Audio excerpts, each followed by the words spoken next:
చెప్పు కదా అడిగే సంస్కారం ఉంటద్దా తెలివి ఉంటద్దా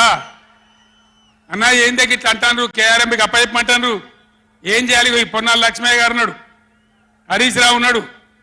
నేనున్నా కడియం సిఆర్ ఉన్నాడు నీళ్ళ మీద పనిచేసిన వాళ్ళు ఉన్నారు ఎవరిని అడిగినా చెప్తుంటాం కదా మీకు తెలివి లేకపోతే అప్పచెప్పుడు ఆగమవుడు బడ్జెట్ ఆపి తీర్మానం పెట్టుడు నేను ఒక్కటే మాట మీతో చెప్తున్నా దయచేసి నిన్న కూడా అన్న నాతో హైదరాబాద్లో సార్ అసెంబ్లీలో తీర్మానం అయిపోయింది కదా ఇంకా నల్గొండ చెలో నల్గొండ ఎందుకని అసెంబ్లీలో తీర్మానంతో అయిపోదు చెలో నల్గొండతో కూడా అయిపోదు దయచేసి ఎప్పటికప్పుడు కృష్ణా నదిలో బ్రిజేష్ ట్రిబ్యునల్లో మన వాటా తేలే వరకు న్యాయమైన వాటా తేలే వరకు మన నీళ్ళ హక్కులు మనకు దక్కే వరకు ప్రతి సందర్భంలో ఈ 5 జిల్లాల ప్రజలు కృష్ణా పరివాహక ప్రాంతంలో ఉన్న 5 జిల్లాల ప్రజలు ఎప్పటికప్పుడు మనం పోరాడడానికి సిద్ధంగా ఉండాలి ఈ సభ వేదిక నుంచి చెప్తేనే ప్రజలకు అర్థమైందనే ఉద్దేశంతో నేను మీ అందరినీ శ్రమ పెట్టి ఈ సభ పెట్టిన తప్ప ఇది రాజకీయ సభ కాదు ఇలా ఏ ఎలక్షన్ లేదు పార్లమెంట్ ఎలక్షన్ కూడా ఇంకా 2 నెలలకు 3 నెలలకు ఉన్నది ఇప్పటికిప్పుడేం లేదు నేను ఇలా వచ్చింది రాజకీయాల కోసం కాదు కాబట్టి దయచేసి మీ అందరిని కోరేది ప్రజలు ఎప్పటివరకు అయితే మన హక్కుల మీద న్యాయమైన పోరాటాలకు సిద్ధంగా లేకపోతే బొండిగా విసికెత్తారు తప్ప మనకు న్యాయం జరగదు అందుకని మీ అందరినీ కూడా ఇలా సభలో ఉన్న వాళ్ళను టీవీలో నా ఉపన్యాసం వింటున్న వాళ్ళను మీకు దండం పెట్టి నేను చెప్తా ఉన్నా నేను మీ బిడ్డను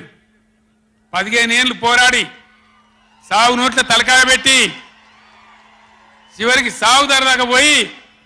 ఈ తెలంగాణ తెచ్చింది నేను అందుకే నాకు గర్జు ఉంటుంది ఫికర్ ఉంటుంది తన్లాట ఉంటుంది నాశనం కావద్దనే తపన ఉంటుంది దీన్ని అర్థం చేసుకొని ఎప్పుడు యాక్షన్ కార్యక్రమాలకు పిలిపించినా ప్రభుత్వం యొక్క దమన నీతి నిండగా రేపు చేయాలి చాలా చేయాల్సి ఉంటుంది ఇవాళకి ఇట్లా మోపు చేసిన కరెంటు రేపు ఇస్తారా మార్చిలో ఏప్రిల్లో మే నెలలో ఇస్తారా అసెంబ్లీలోనే జనరేటర్ తెచ్చిపెట్టిండ్రు అంతపాటు గనులు ఎన్నోసార్లు నేను చెప్పిన అసెంబ్లీలో మీరు విన్నారు ఇదే నరేంద్ర మోడీ ప్రభుత్వం మీటర్లు పెట్టాలి నా తలకాయ పోయినా సరే పెట్టాలని చెప్పిన నేను 25,000 కోట్ల రూపాయలు ఇయ్యలే మనకి ఇవ్వాల్సినాయి అయినా పెట్టలే ఎందుకంటే నా తెలంగాణ రైతులు చెట్టుకోడు గుట్టకోడు అయినరు హైదరాబాద్ పోయి ఆటో రిక్షాలు నడిపే గతి వచ్చింది కాబట్టి వీళ్ళు మళ్ళీ ఒక దరికి రావాలి పల్లెలు పచ్చబడాలి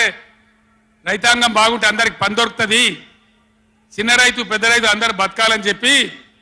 ఎంత మంచిగా వచ్చేది రైతు బంధు ఎంత బ్రహ్మాండంగా వచ్చేది మీ బ్యాంకులో పడి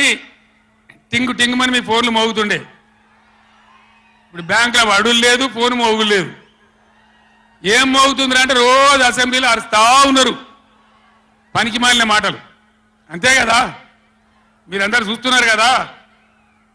ఏం భయపడకుండా ఏం కాదు మళ్ళా మనమే వస్తాం అన్ని చేసుకుందాం ఏం కానీయం తెలంగాణను ఈ మధ్యలో కూడా వీళ్ళు దుర్మార్గం చేస్తే కొట్లాడదాం పోరాడదాం మన హక్కుల కోసం నిలబడదాం రే ఆగురా బాయ్ ఆగో